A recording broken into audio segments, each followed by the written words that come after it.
Olá, meu nome é Antônio Roberto Vinha, eu sou cientista político. Estamos no dia 30 de junho de 2017. Estou gravando um vídeo de manhã, né, para pegar principalmente os acontecimentos do dia, que era para saber se ia dar certo ou não. E não deu certo, gente, não deu certo. Não sei se foi a chuvinha aqui de Porto Alegre, mas aí o resto do Brasil, como é que olha a explicação que tem para isso, né? A explicação é a seguinte: primeiro, o acontecimento. O acontecimento ia ser greve geral, paralisação geral. Pode ser que no final do dia, de repente, alguma coisa aconteça, mas eu acho pouco provável. Os sindicatos estão desacreditados com o país. O país não acredita mais nos 17 mil sindicatos e quer o fim do imposto sindical. Sim, queremos. São 17 mil sindicatos, não tem necessidade de ter tanto sindicato nesse país, né? Eles estão realmente desacreditados. Aí o povo está cansado daquelas greves, aquelas manifestações, aquelas coisas que não tem mais sentido, não tem lógica e tem ligação direta com o crime organizado, com o PT, né? E com seus aliados. E hoje sindicato é sinônimo de corrupção. É uma coisa que a gente não concorda, não gosta, não quer mais, né? A gente está sentindo que eles não representam mais os interesses da população, né? A que ponto chegou? Entidades que poderiam e deveriam representar a dignidade do trabalhador e os direitos e deveres do trabalhador, né? Que poderiam ajudá-los de alguma forma. O que se sabe hoje dos sindicatos é que tu entrar com uma ação sindical em grupo acaba às vezes atrasando mais o ganho da tua causa do que se tu entrar de forma individual. Isso é o que se sabe. Então nem para isso serve hoje em dia os sindicatos. Sindicatos que há muito tempo o Brasil acreditava como entidades que defendiam o trabalhador, defendiam o menos favorecido pela união, que a união faz a força, seria esse o princípio. E aí o que acontece? Foram assumidos os discursos pela esquerda, foi assumido o discurso de uma forma radical, e na verdade a função era ideologizar, era aparelhar ideologicamente o sistema, de forma que hoje a gente vê que não representa mais os interesses de um trabalhador de fato. E aí eles estão lutando contra a reforma da Previdência, contra a reforma trabalhista. Vejam bem, a reforma trabalhista é da década de 40. As nossas leis trabalhistas, CLT, são da década de 30 e 40. Né? Então, as leis hoje elas são da década de 40. Mas a CLT veio da década de 30, com Getúlio Vargas. E de lá para cá o mundo mudou. Hoje nós temos mais de 90 mil pessoas que estão de forma irregular, né, no mercado ativo. E essas pessoas precisam serem regularizadas, organizadas. É o que está acontecendo hoje, né? Nós temos umas 30, 40 mil pessoas que estão lá com carteirinha assinada, tudo certo, milhões, né? Milhões, não é mil, milhões de pessoas que estão de carteirinha assinada, tudo certo. E os 90 milhões, esse que eu falei, que não é mil, é milhões, são trabalhadores informais que precisam se regularizar de alguma maneira, né? Então, nesse sentido, é o que está acontecendo, que os sindicatos estão perdendo a credibilidade, porque os sindicatos, eles hoje são sustentados por um imposto que, como o nome diz, não é voluntário, é imposto, né? Um imposto sindical, que na verdade só mais tira dinheiro do trabalhador, né? E cria um comodismo para esses grupos específicos. O que acontece? Está sendo votado lá no Congresso Nacional a questão do fim do imposto sindical obrigatório, né?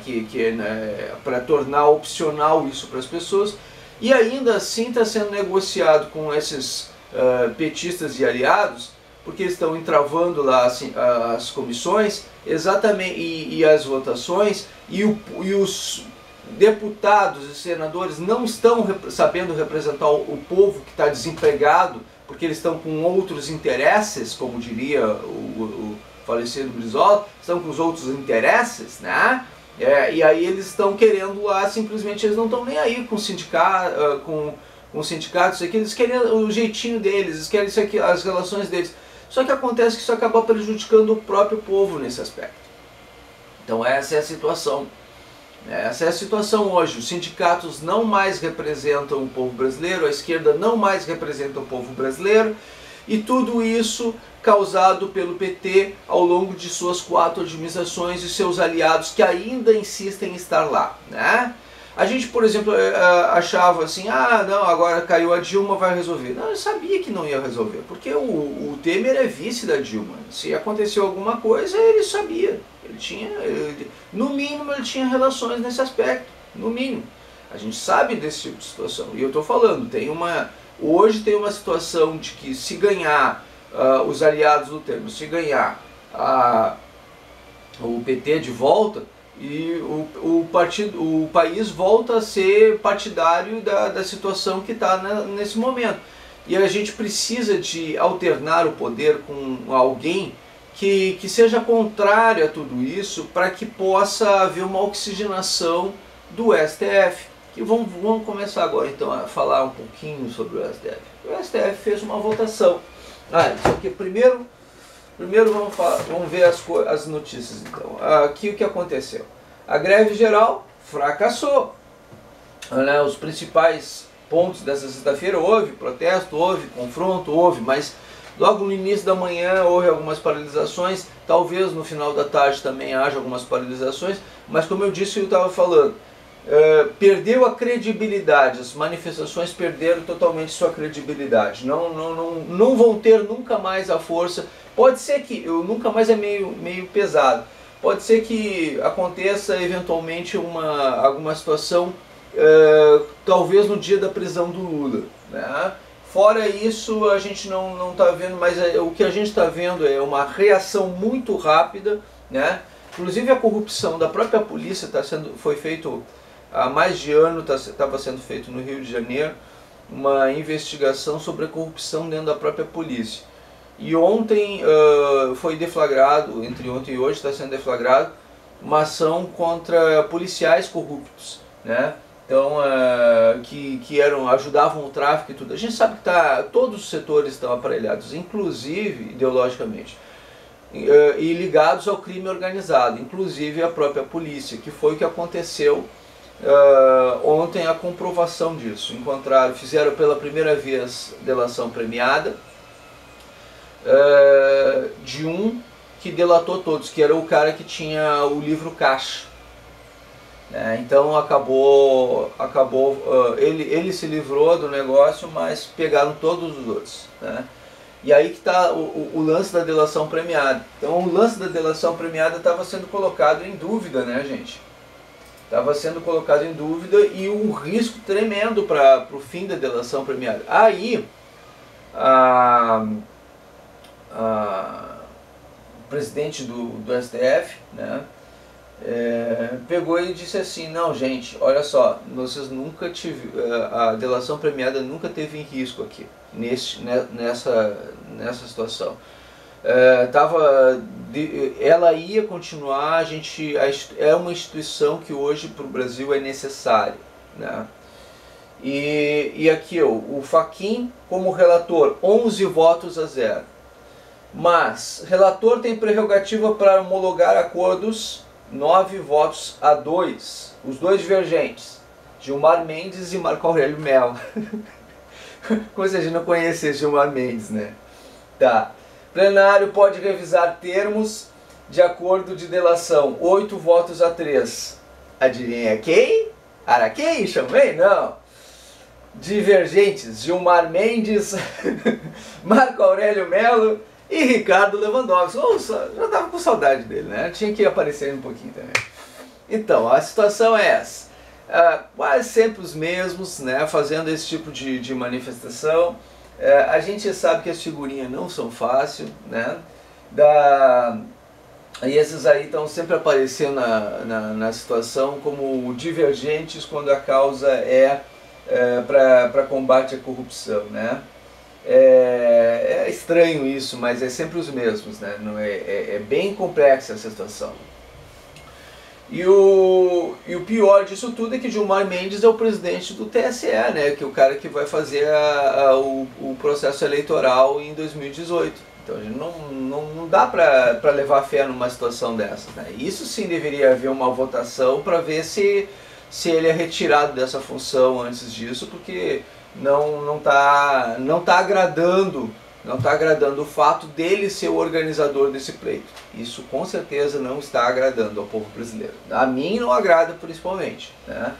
Essa situação, o que acontece que foi feito nessa decisão do plenário sobre os acordos da delação, né?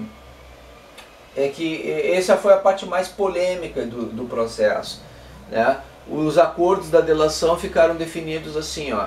Se houver qualquer comprovação de corrupção, pode rever a situação, tá? Então foi feita não foi uma assinatura em branco, né? Foi revisto pelo relator Fachin.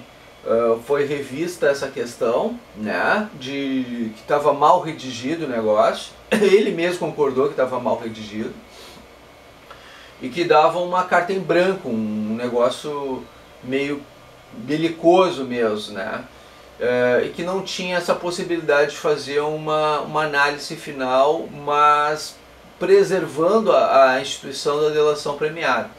Então isso aí colocou a coisa ou ame ou deixe, né? Brasil ou ame ou deixe. E aí ele pegou e reviu essa situação. O que aconteceu? Acabou favorecendo o apoio da grande maioria, né? E claro, esses 8 votos a 3, esses 3 foi mais de bater pezinho mesmo, né? Que ele queria eles queriam de uma outra maneira, queriam que fosse tudo revisto. E isso ia acabar fazendo porque anular o processo todo da delação premiada, ia esvaziar a delação premiada nesse aspecto. Deste modo não esvazia, é mantido a instituição da delação premiada, mas em casos que foi comprovada a corrupção ou algum prejuízo, fazendo com que o benefício fosse muito alto, alguma coisa assim, se houver alguma comprovação qualquer, aquilo ali pode ser cassado, pode ser revisto, né? Então, ou não cumprimento do acordo por parte da pessoa, né? Aí o pessoal está pensando assim, tá, mas a JBS, a história lá, isso assim, pois é, vai ser mantida a história da JBS, infelizmente, né?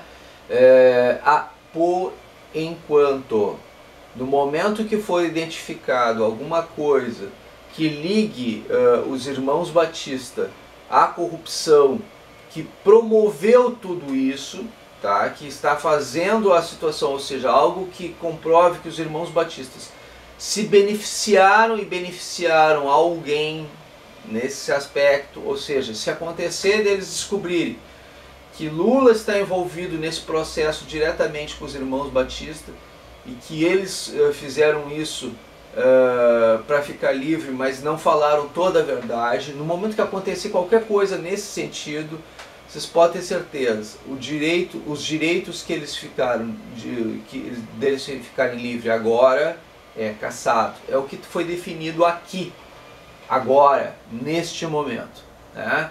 Então aí a questão, vamos homologar a questão da JBS, vamos, tudo bem.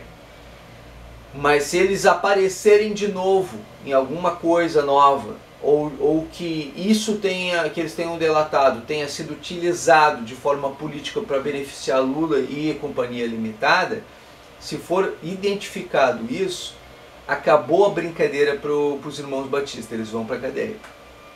E é isso que foi definido aqui agora, né? Então, não está de todo perdida essa situação, e ainda estão sobre investigações a esse respeito. Ainda estão sobre investigação a esse respeito, tá?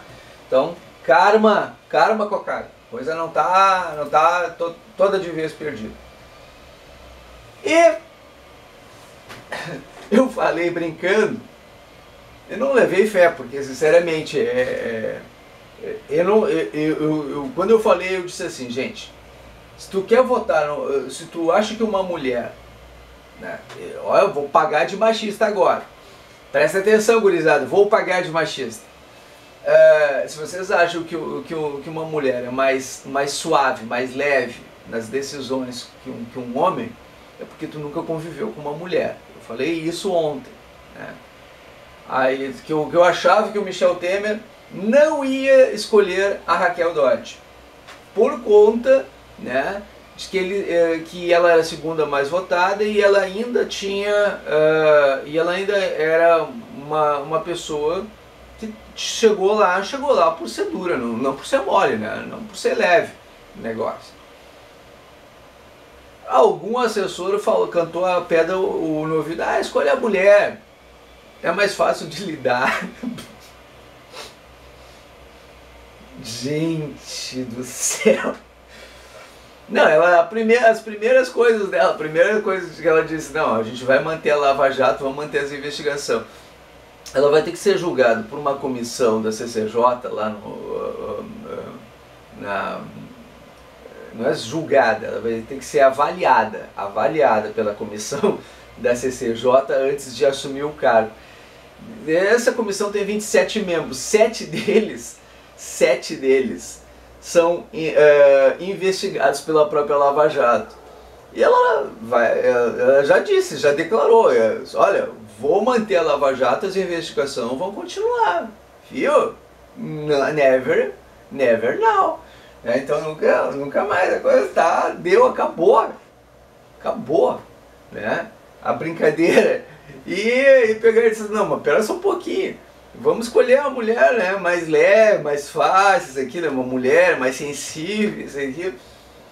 Era mais lógico para o Temer, ficava mais na cara que ele queria fazer, o que ele tentaria fazer, que ele ia conseguir ser um pouquinho, que alguém fosse mais moderado, se fosse realmente aquele que eu indiquei, né? Mas não, né? Não rolou essa situação. Aqui, ó. Aqui é o Dodge. Não rolou essa situação. E aí agora ele vai ter que, quando chegar no final, já está escolhido, está definido já, não, né? Agora vai entrar para esse, vai ser chamada, convocada para dar a explicação de que ela pretende fazer, como é. Claro que eles podem recusar e aí ele pode escolher o outro, né? Pode acontecer.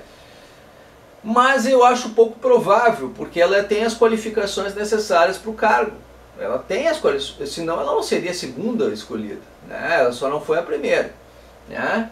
Mas se ela chegou a essa função, se chegou a esse cargo, ela tem as qualificações necessárias para chegar lá. Como ela está lutando exatamente para a manutenção da Lava Jato e das delações premiadas, isso inclusive o Fachin comemorou a questão ou melhor, não só o Fachin foi o relator, como é que é, o Rodrigo Janot comemorou, que é o que está no cargo dela agora, né, que ela vai ocupar, né, da Raquel Dodge. Ele comemorou, disse, olha, foi um fortalecimento das instituições, isso, aquilo. Então a Raquel Dodge, ela vai chegar lá, vai conversar com o pessoal, ela diz, não, eu estou qualificada para a função, né? Poderia colocar outra pessoa, poderia colocar um dos outros dois, né? Só que realmente ele disse, não, vamos botar lá a segunda, né? Não vamos botar a primeira. O fato dela ser uma mulher, ela vai se esforçar. Eu me lembro de ter comentado isso com várias pessoas, vários amigos e amigas, advogados, e sempre que eles diziam assim, ó, sempre que existe uma juíza, a juíza é muito mais inflexível, inclusive em várias, ela é a questão criminal, né? Várias como de direito de família, elas não são em geral em favor. Quando pega uma mulher fazendo um processo contra um homem, né, em relação a questões de pensão alimentícia, isso, aquilo, as mulheres juízas, em geral, que elas acreditam, agora eu vou me dar bem porque tem uma mulher do outro lado, elas são contrárias a essas ações, porque elas acreditam que as mulheres têm que sim trabalhar, têm que sim se esforçar, têm que fazer a sua parte, só tem que ter mérito próprio. E que essas mulheres que fazem essas ações contra os homens, né, elas querem só as benesses da lei e o comodismo. Elas não querem ir para a rua trabalhar, elas querem ficar às costas dos homens e acabam prejudicando muitos desses homens, que acabam algumas vezes até sendo prejudicados, né, nos seus direitos por conta dessas mulheres. Entendendo isso, muitas dessas juízes têm negado provimento a essas causas. Então as mulheres juízas acabam sendo justas muito mais do que os juízes, porque os juízes que cedem normalmente com medo em relação à represália de direitos das mulheres e os feministas, isso e aquilo, acabam cedendo a esse tipo de coisa.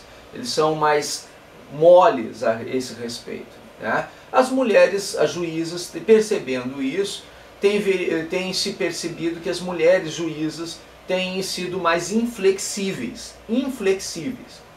Do mesmo modo, aquelas mulheres que são do direito criminal, que é o caso dessa juíza, ela vem da área criminal, né?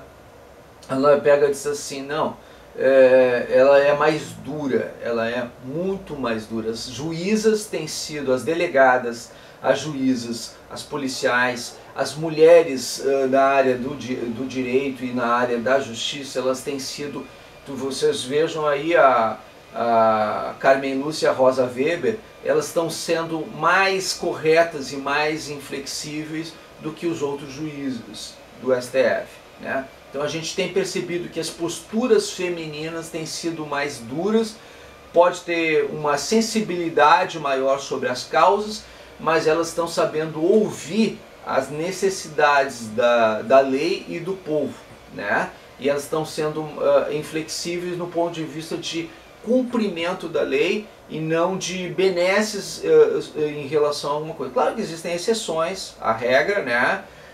Mas o geral é que elas têm lutado por uma causa mais nobre, né? Elas têm defendido realmente a mulher e a mulher no trabalho. Esse é o verdadeiro, a verdadeira honra da mulher nesse aspecto, né? Porque pegar e colocar a questão, levantar a bandeira feminista, né, para desqualificar a família, desqualificar o homem, desqualificar a relação social, desqualificar a sociedade, sabe, tirar a roupa e sair fazendo porcaria, bandalha na rua, isso não te dá direito nenhum, não te traz vantagem nenhuma. Mulheres que trazem esse tipo de exemplo é que dignificam a mulher de fato. Eu sou totalmente contrário ao movimento feminista e sou a favor sim da mulher no mercado de trabalho, mas quando dignifica a mulher e o ser humano, como é o caso de pessoas como essa senhora, que está chegando recém a imagem pública de fato, né? Ela já era procuradora, né? Mas a Raquel Dodge, ela vai ser conhecida, logo vai ganhar, já deve estar ganhando a simpatia do povo, né? Pelas posturas que ela está tomando, e provavelmente vai ganhar apoio popular para ser confirmada ao cargo. Vai ser difícil ela não ser aprovada agora, porque ela vai ganhar facilmente, rapidamente apoio popular nesse aspecto. Pelas posições que ela já tomou e por confirmar a Lava Jato, por confirmar a questão das coisas que são interesses, por exemplo, do próprio Rodrigo Janot, né? Então isso é o que está acontecendo de fato. Diante disso, aquela aliviada do Michel Temer que ele esperava sobre a PGR não vai rolar. né? Então o Rodrigo Janot deve estar feliz da vida, porque passou no STF, hoje é um dia maravilhoso, ele levantou, deve ter visto o passarinho verde na janela, a coisa deve estar desse jeito. Por quê? Porque o Rodrigo Janot viu Michel Temer, ele disse, vou botar uma lista tríplice, eu vou botar o meu coringa vai ser a Raquel Dodge. E Michel Temer caiu na história, né? Escolheu a Raquel Dodge, né? Aí entra o Edson Fachin dizendo, olha aqui, ô Rodrigo, nós conseguimos aqui aprovar tudo 100% como nós queríamos, né? Vai ser mantida a Lava Jato, a delação premiada, vai ser as coisas do jeito que a gente quer, vai dar tudo continuidade no negócio. O que aconteceu? Rodrigo Janot hoje deve ter abraçado criancinha, beijado, olha só, eu consegui, eu tô forte de novo, isso aqui. Quem não tá forte, quem tá cada vez mais fraco, é o governo Michel Temer, que precisa ter aprovada a reforma trabalhista e a reforma previdenciária e que não está conseguindo o apoio da maioria, por conta desses enfraquecimentos da sua própria imagem. Só que, percebam, a esquerda e o PT também estão fragilizados, os sindicatos também estão fragilizados. Eles pensaram que a partir do momento que Michel Temer estivesse enfraquecido, que poderiam reagir dentro do Congresso Nacional e por isso estão se organizando a questão dos deputados e senadores nesse aspecto. Percebam, as ruas estão mostrando que os sindicatos estão fracos, não estão tendo apoio popular, não estão tendo respaldo e as manifestações estão fracas. A Lava Jato venceu, mas Michel Temer está perdendo e os próprios deputados e senadores estão perdendo também. E os próprios sindicatos estão perdendo. Vocês estão se dando conta do que eu estou falando aqui agora, neste momento? O cenário é de descrédito das instituições. É aquilo que eu venho dizendo já há uns 2, 3 vídeos, um pouco mais. O cenário de descrédito das instituições. O judiciário deu uma levantada agora, mas a gente percebe que tem ali falhas dentro do judiciário, né? Que a coisa tem seus riscos, né? Só que deu uma fortalecida exatamente a instituição da delação premiada, que isso levanta o judiciário, dá um up nele, e ainda com possibilidade de revisão, ou seja, eles agiram certo por medo, por pressão popular, porque eles viram que a questão do TSE deu um descrédito do judiciário.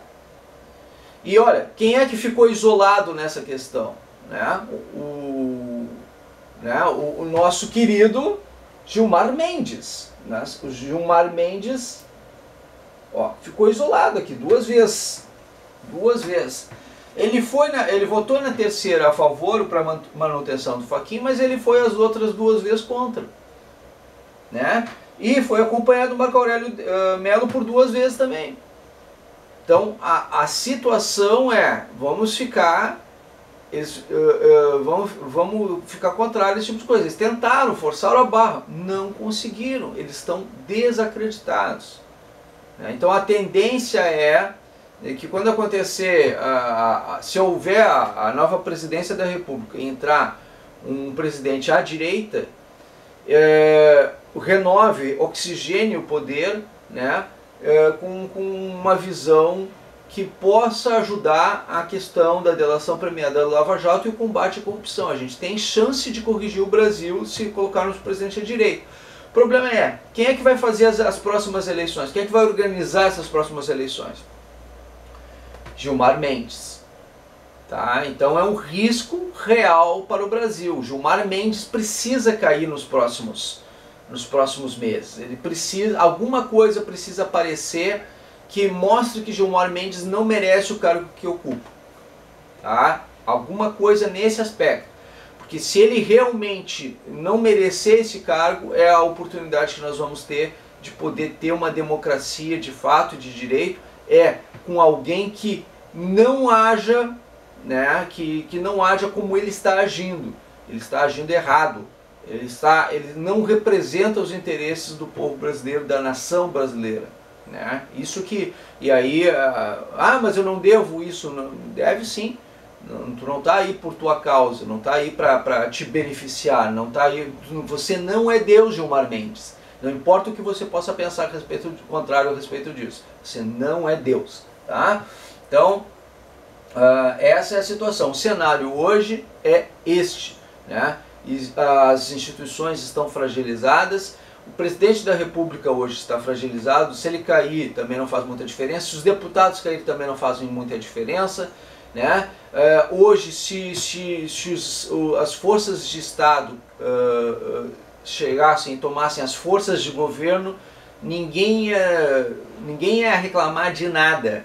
E é bom que vocês percebam isso, gente, porque é o seguinte, talvez sejam aprovadas as reformas trabalhistas e previdenciárias por medo, não vai entrar nem agulha, eles vão ficar com medo.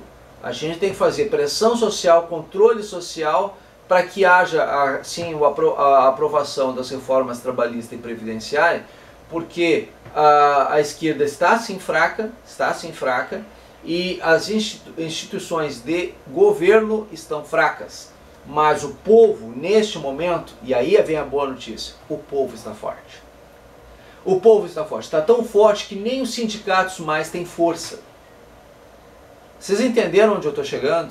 Olha só, o povo está tão forte que nem os sindicatos têm força, nem o Lula, nem a Dilma têm força, nem o Temer tem força, nem o legislativo, nem o executivo, nem o judiciário tem força, mas o povo do Brasil está muito forte. E isso é uma ótima notícia.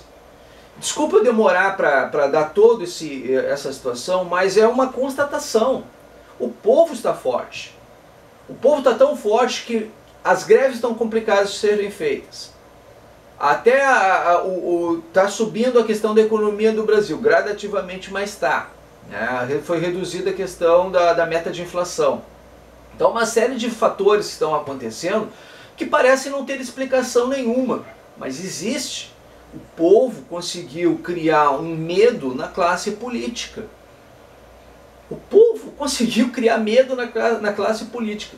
E eles hoje estão andando pianinho a respeito disso. Porque a gente está fazendo controle social. O que a gente está fazendo está certo e precisa continuar sendo feito até o final desse processo, que é depois das eleições de 2018. E aí a gente tem que continuar controlando. Mas isso que a gente está fazendo agora, a gente não pode parar de fazer nunca mais. Esse controle social faz o político entrar no lugar dele.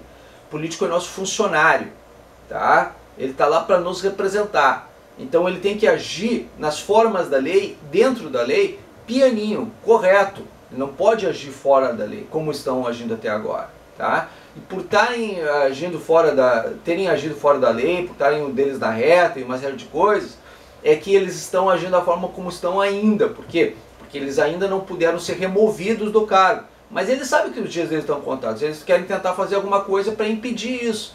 Só que nós não estamos deixando, nós estamos observando e marcando presença em cima. Diante desse quadro, tudo isso que está acontecendo, é esse cenário que está acontecendo. A notícia é muito boa. As instituições estão fracas, sim, estão. Nós temos risco de que isso seja mantido, sim, tudo isso eu já falei. Só que a boa notícia, no final disso tudo, um arco-íris lá no negócio, né? Deu chuva, deu tempestade, mas está começando a brilhar um solzinho. E esse solzinho trouxe um arco-íris. E no fim do arco-íris, o que nós vemos? O pote de ouro? Não. Nós vemos a democracia. Tá? A democracia está acontecendo pela primeira vez. O povo do Brasil está pressionando os seus políticos. E isso é fato. Isso é fato. Eu estou trazendo para vocês a realidade, o fato. Nós estamos conseguindo impor medo dos nossos políticos. Essa é a realidade. Então, muito obrigado pela atenção dispensada.